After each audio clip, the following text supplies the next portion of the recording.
Welcome to Holistic Vets Speak Out. I'm talking with Dr. Margot Roman, and she graduated from Tuskegee University Veterinary School in 1978. She did her undergrad work at the University of Florida, an internship at Angel Memorial Animal Hospital, and then was on faculty with Tufts University School of Veterinary Medicine from 1979 to 1987.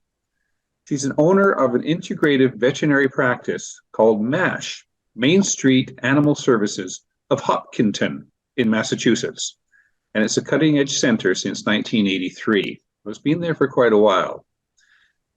What Margot is famous for is medical ozone therapy, originally, and now microbiome restorative therapy. And the ozone started 20 years ago. The microbiome therapy started 11 years ago.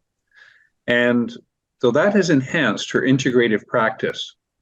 It gives her more tools to enhance health and the well-being of her patients. She opened the first fecal bank for dogs, and that's right, I said the fecal bank for dogs and cats in 2012. She's been a national and international speaker on many topics of integrative medicine, and she's producer of Dr. Do More, a documentary preview, and the Dr. Show More calendar. Married for 44 years, she has 3 grown children and 3 grandchildren, along with 4 grand dogs. She herself has 7 standard poodles, which are 4th, 5th, and 6th generation, and 2 Siamese cats who are donors for her fecal bank. And the recipients of that has been 28,000 animals. So what we're going to find out today is microbiome is the cutting edge of medicine. It's been promoted by integrative, holistic veterinary practitioners for quite a long time. And it's now getting more into the conventional world through integrative practice. So Margot, thank you for joining me and welcome. Thank you very much. Thank you. Thank you. Okay. Yeah. So today you're going to talk to, I've got to say this. Today you're going to talk to us about poop. Right. I was going to say it is such a great topic because most people are interested in it. We go back to our early childhood of, talking about poop, but it is truly amazing what microbiome is. I mean, for many years, everybody just kept thinking it was literally crap. We had nothing to do with it. It was just bad. We had to get rid of it. Now we realize it is 80% of the immune system comes from the gut. So all the time that we were telling every, just trying to dispose of it and get rid of it and put humans and animals on antibiotics if there was an overgrowth of bacteria, not realizing they were making it worse. And every time you use an antibiotic, you are actually causing someone to be, whether it be animal or human, they have disruption of that balance in their body. And we need that balance to make our immune system work properly. So what got you to this? Well, as an integrative veterinarian or holistic vet, I always appreciated the value of the intestinal flora. Even as a kid, my parents were very careful about the kinds of things that we ate. They wouldn't eat anything with preservatives and dyes and everything. And that's sort of how I grew up, very kind of conscious about what we ate, no extra sugars and all this kind of stuff. So, of course, I put that into the animals' lives when I started having my own house and own animals and my kids and growing up with having children. I didn't want them to have all this stuff in their food and all this chemicals. So I started to raise my dogs holistically and then got a standard poodle puppy that was, and decided that I was going to try to do a lineage of dogs and really improve the immune system and see if I could stop all the cancer that we were having in animals and do everything I could to try to reduce the vaccines and the chemicals and everything on a dog and start from a certain point. So now 6 generations later, these dogs they've never had antibiotics for 30 years and no NSAIDs, no flea products, and nothing. So I've kept them clean on our 7 acres of virgin woods where we built our own house. And so I feel like they've been protected from so much of the insults that animals have had over the last 30 years because of all the flea spot-ons and the over medication and the over drugs and the this and the that. And it is so amazing that if you have had protected this, what value it has for those animals that have been insulted one generation after the next. tell me more. What do we do with this stuff? Well, I can show you some videos, but what we're doing with it is we're doing ozone therapy prior, but we do fecal transplants.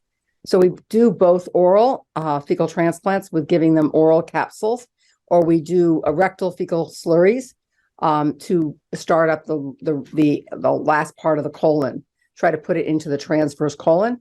And then we have different forms in which we get it into their mouth, whether it's through capsules or through nuggets, or we have a poop bark, which is pieces that you break off and you give it to your dog. And we're trying to give people the biome from these dogs that have really healthy coats and healthy ears and healthy guts and don't have allergies, and trying to see if we can give these other dogs the opportunity to have a much more balanced gut-brain connection and the rest of the organ system connections.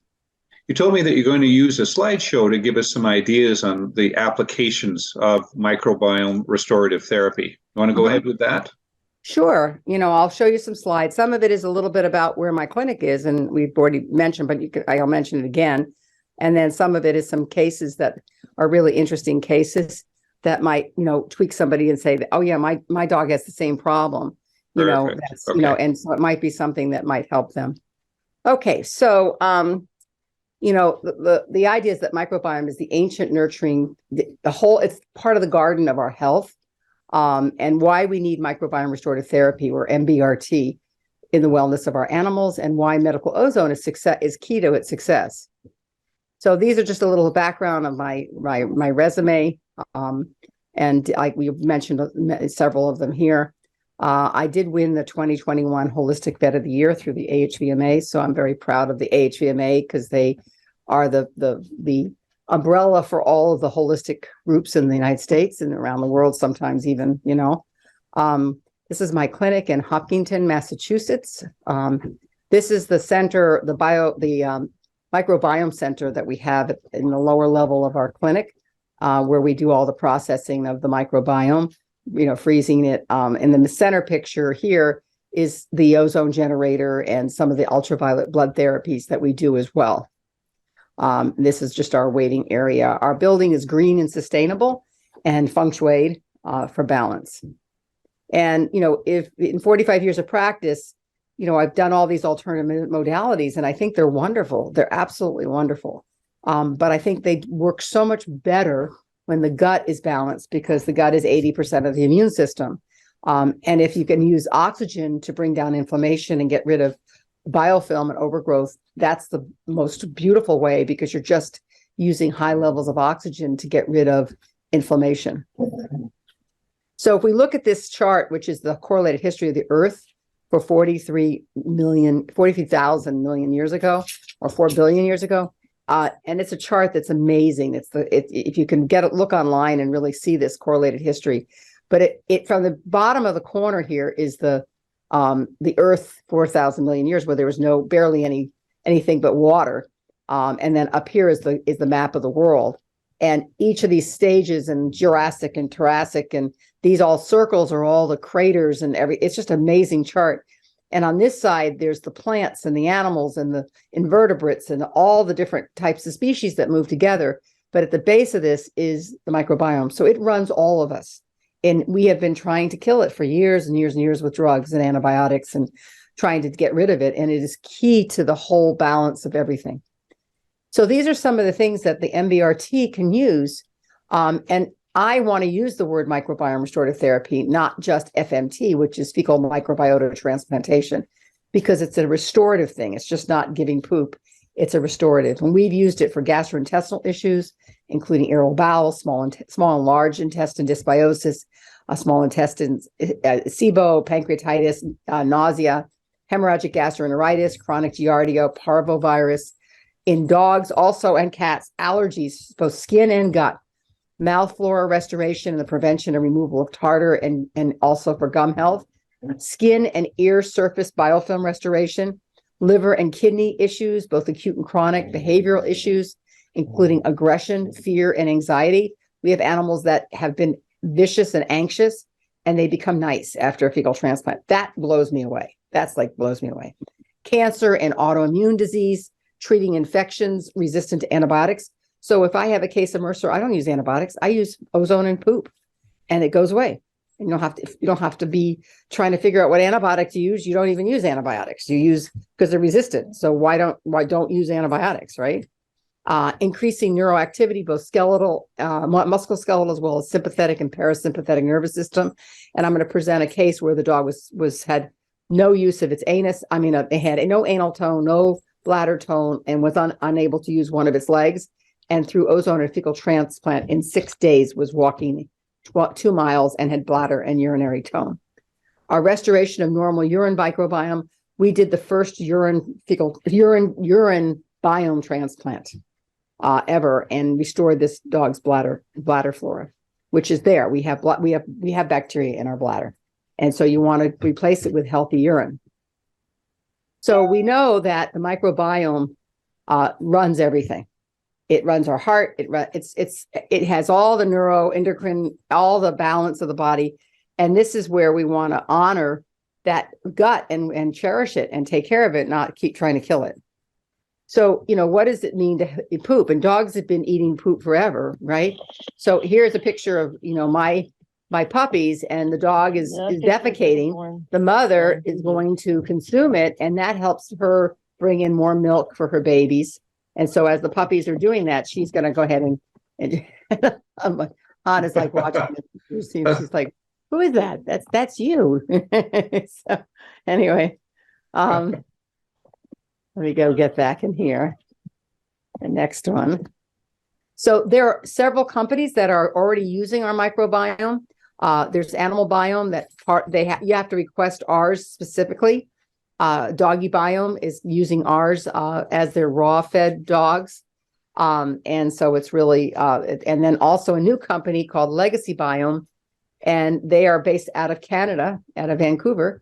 And they are also doing, using our microbiome too as well. And this is their website too. And we call it microbiome restorative therapy. And we've been rated #1 in the world for quality and diversity of the microbiome. And we're calling it Touch of Life Microbiome Restorative Therapy. And so all of our dogs have had limited vaccines and no antibiotics, no pesticides, and they have a really nice balanced gut. So, I made this first card sort of like McDonald's, over so many served, and we started out with 3,000 served and then 6,000, and now it's like 28,000 served. But we're using it for all these different medical issues that nobody would have thought that the gut could be caring for those kinds of issues. And it does. And it's really pretty exciting.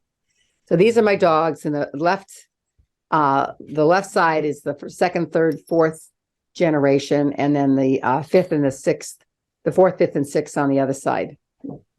So this is Hannah, who's right there, the brown one. She's the only brown one. So our donors are naturally reared, vaginally delivered, never have had antibiotics for 30 years, no pesticides, herbicides, chlorine, fluoride.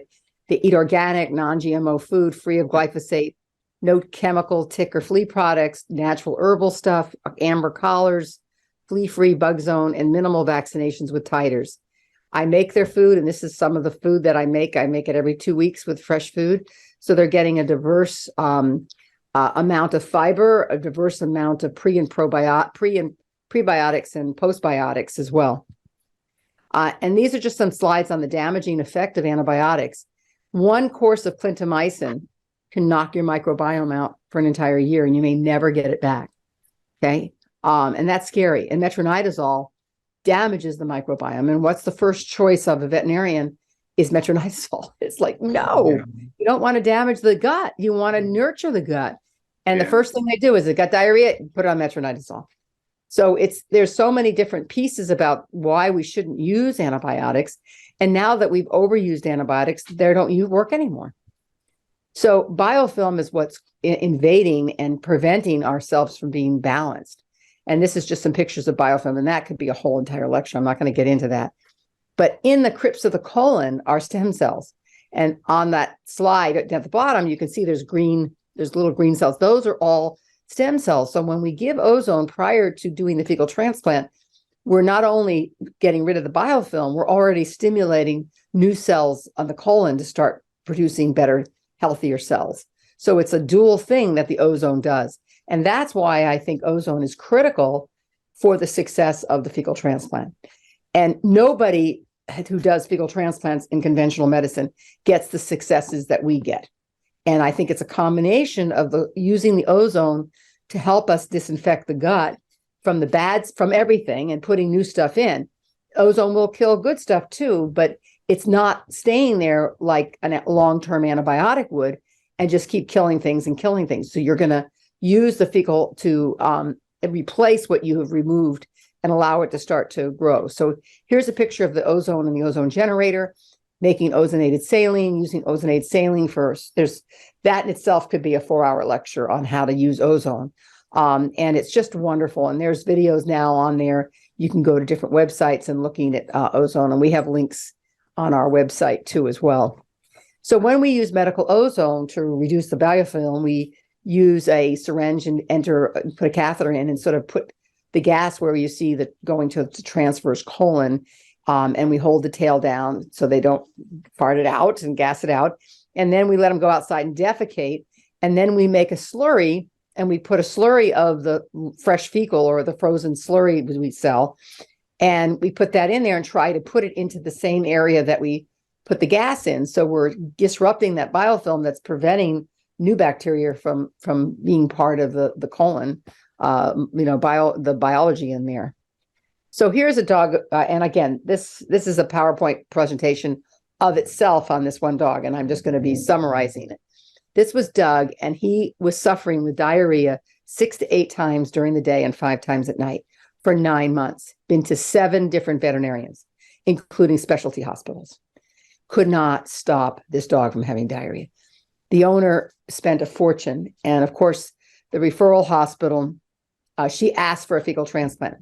They do fecal transplant there. I actually taught them how to do fecal transplants 10 years ago, but they use donors that are eating commercial dog food, and they put them under general anesthesia, and they make a slurry, and they put them under, let it wash around there, and the dog gets up and pushes it all out. And afterwards, the dog, she had 2 of them, okay, and they didn't help. The first one, they reduced the fecal from 5 times at night to 3 times a night. The people were thrilled because they got 3 more hours of sleep. But that was not a success to me, that to stop it from going from 5 times to 3 times, in the middle of the night. And then the second one they did, there was no change at all. It was just as bad. So, we used our dogs, which are 6th generation, that have had, no antibiotics, no NSAIDs, no chlorine, no fluoride. I went through that naturally raised on organic, toxic-free home and yard, vaginally birthed until they were 12 weeks and nursed till 12 weeks. So they weren't taken away as little puppies and never got the introduction of the land and the soil on the property. And then we always use medical ozone and develop the terrain with nutraceuticals. So this is just our method of doing it, is doing it standing. They're not put under anesthesia. It's a very simple procedure. We rarely have to do any sedation. If you have a very, very aggressive dog, you might have to, but most of the time we just do it just in the waiting room, not the waiting room, in the exam room rather. And Texas A&M, which does the dysbiosis index, which is one of the standards that we look for in dysbiosis. In 2014, we sent our dogs' microbiome to Texas A&M, and that's part of the development of the dysbiosis index is from our dogs. We use also Dr. Al Pleckner's work looking at the immune endocrine imbalance, looking at from National Veterinary Diagnostic Services, looking at the IgA. And in this dog, the IgA was 56, which is terrible, really terrible. And so we knew that this dog was immune compromised. This was the dog's poop after 1 day from our clinic. Never has had a poop like that ever. And that to me looks like a woman throwing up a tray, it's like a person, but it was, it's like this perfect stool that this dog has never, ever had, but had it like about 30 hours, 27 hours or something after our dog's fecal transplant. And that, and then he was still having a little bit of upper GI, and we gave him oral poop, regular, nuggets of poop. And that stopped right away too. He needed to get the microbiome for the stomach. And so he's been so thriving, and there are other parts to his story, but this is really amazing. This is Macy, who had chronic skin issues, itchy, lethargic, depressed. She was a 4-year-old spayed female, Newfie, had 31 vaccinations, 10 rounds of antibiotics, and 2 years of Apoquil. And this is how she presented to me. And her skin was like an elephant. It was like acanthotic, and her tail barely had any hair on it, and it was thick like the left one. So she was allergic to everything. We told an allergy test. She was allergic to everything. Her pleca test came back that she had a low IgA, but not so terrible low. Okay, guys. Okay, stop. They all want attention. But what we did is just balance her back, because she had been on so many antibiotics. And this was her 6 months later. I saw her just recently. I should have put that picture in. Saw her about 2 weeks ago at about a year. And I wouldn't even know who the dog was. She could have been put in the National Veterinary, National Dog Show. Her tail, from that tail to that tail, her tail was like 3 times the size of what her tail was, but 6 months, at 6 months. Her coat, I've never seen a Newfoundland with that kind of a coat. I mean, it was huge, just amazing. So this is Titan, and Titan is the amazing. This is like the most amazing story. This dog got hit by a car last year. It'll be a year, January 1st, and had a fractured back, had an L7 was fractured. There was a subluxation in the sacrum. The dog, the first place that she went to at the university, they said he'll never be able to really be a functional dog anymore. He'll have use of one leg, have no anal tone, no bladder tone, and he'll be able to drag his right leg. You should put him to sleep. And they sort of really encouraged her to euthanize him. And the owner was like, no, he's just 14 months old. I love him. He's the sweetest dog. I can't do that to him. So she went to the other part of the university, and they told her that two vets came out and told her to euthanize the dog because he's going to have no bladder tone and no anal tone. And she said, no, I really, really want to do this. So the surgery went well. He got use of his left leg, which he knew he was going to get use of. And the right one, he knuckled, and after 2.5 months could walk 20 feet, or 25 feet. And he had no bladder tone, no anal tone. At this point, when I saw it, which was 2.5 months after the surgery, he had no anal tone, no bladder tone, had excoriating diarrhea, and was hemorrhaging and bleeding from the ulceration of the diarrhea under his tail. So when he presented in my room, he was leaning on the walls and smearing stool and blood all over the wall. And then his urine that we expressed his bladder smelled like dead fish. And he had been on chloramphenicol for 2.5 months, and his urine still smelled like dead fish. His urine was resistant to everything. There was nothing that it could, except for chloramphenicol. And for those of you that know chloramphenicol, it's been taken off the market because it causes blood dyscrasias and it can be fatal to people. So you don't want to use it. And they told her to wear gloves. So this was him. He's non-ambulatory. He could prop himself up. And this is just some of the neurology exam that he had. This is, the kind of fracture and the description in the literature coming from the other clinic. And his prognosis, as we do talk about this, his prognosis was urinary and fecal incontinence forever. Okay. And she just felt like, let's try something. So these are just more specific things neurologically, if people are interested in looking at what we did. And of course, he was on the chloramphenicol and told to wear gloves, and that it's rare and fatal side effects and don't touch it, right?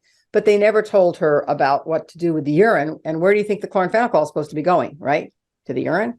And her son stepped into the urine, ended up in the ER with head to toe body rash in a serious state.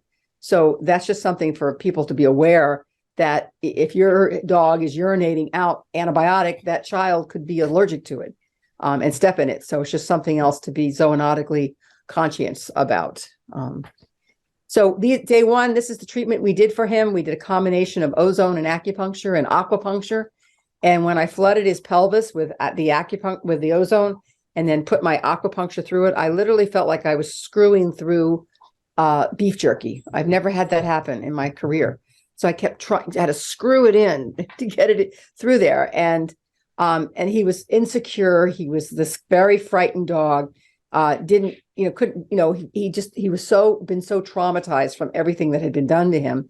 So we did a laser on him. We did ultraviolet light therapy with the hemolumin, and we took the bladder and we flushed it with ozone and ozonated saline, and then sent him home with oral microbiome. Took him off that chloramphenicol right then. So I didn't want to give him a fecal transplant because he still had chloramphenicol in his system, but gave him oral microbiome. And then day 3, we did the same thing, did the same treatment.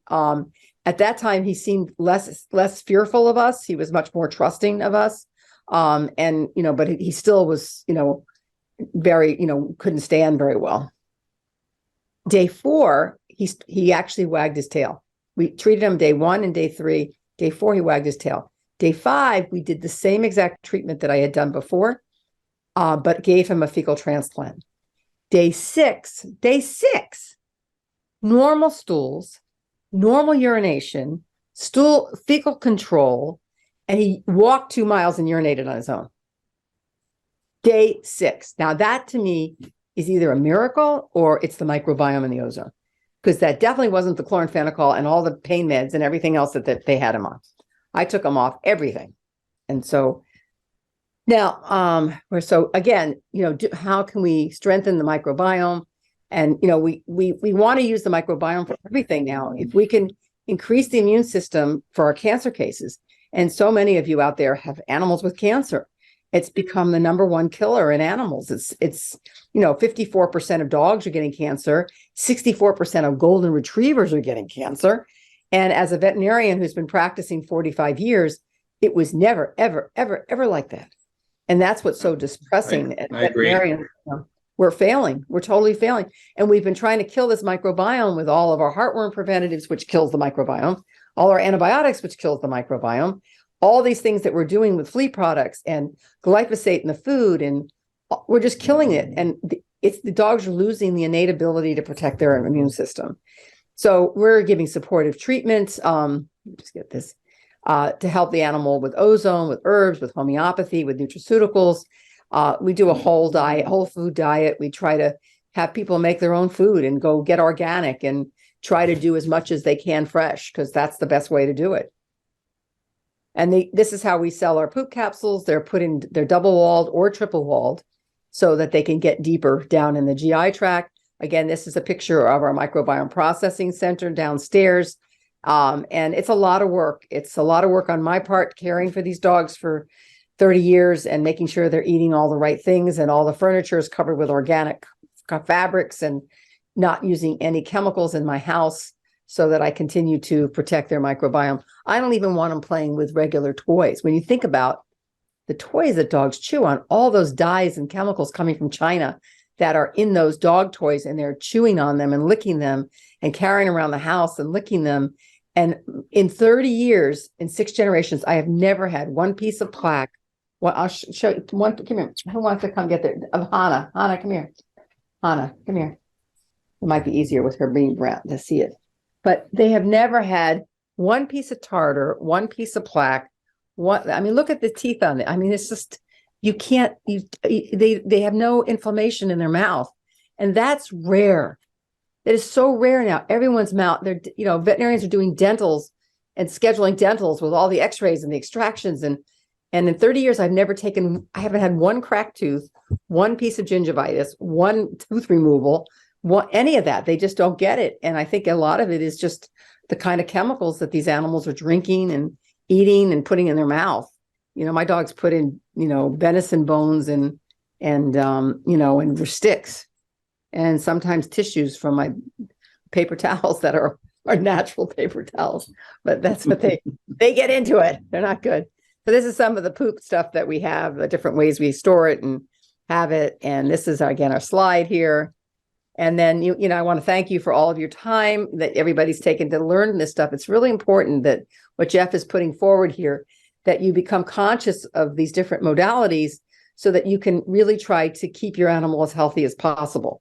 And it's really hard because you're bombarded with commercials for this flea product and this dog food and this chemical and this stuff. And you got to be able to look beyond that and say, what is an animal supposed to be? They're not supposed to be eating that kind of food, heavily processed, preserved foods that have 2-year shelf life. They need to be eating a more fresh, organic, wholesome diet. And having the fecal transplants as an option is to let your vets know that this is an option. If they're not aware of it, they should be aware of it, because the ACVIM, which is the higher, board certified internists, are now doing fecal transplants. But sadly, they don't know about the opportunity of using a holistic dog's microbiome and getting the power of protecting it for so many years. That's just an amazing story when you start looking at it, Margot. So thank you for sharing it. Oh, you're welcome. Very good. I keep telling them, thank you because I can't do it without them, right? Yeah. Can't do it without you. So you brought up one thing, and you were saying that your poop, as in the product you create, comes from dogs that are fed, I call it natural foods. That is appropriate for giving to dogs that are fed natural foods. If you have a dog that's being fed commercial food and the people want to continue on that, does that change the requirement of the poop at all? Or well, I think if people are feeding organic, healthy, processed food, then they're trying to do a good job. If they're just feeding dog food, then they shouldn't even be on this video. I mean, why are they wanting to find out about taking better care of their animals, right? So if they're feeding an inexpensive food and that's what they want to stay on, then they don't really want to care for their animals. And to be honest, you are what you eat.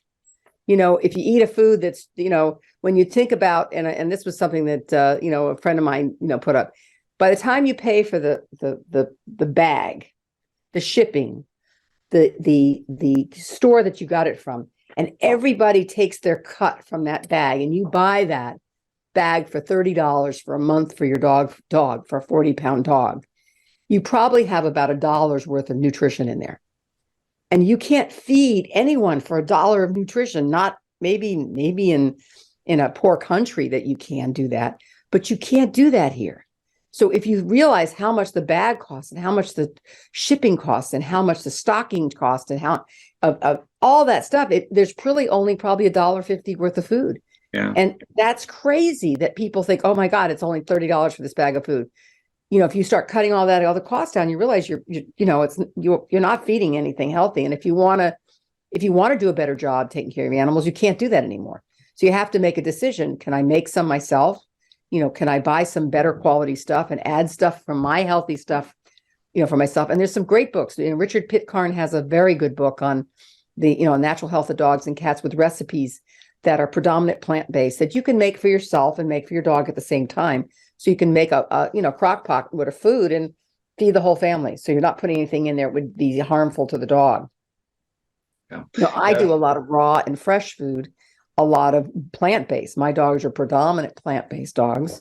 The first 3 generations were predominant meat-based and raw meat diet. And this last 3 they're raw meat.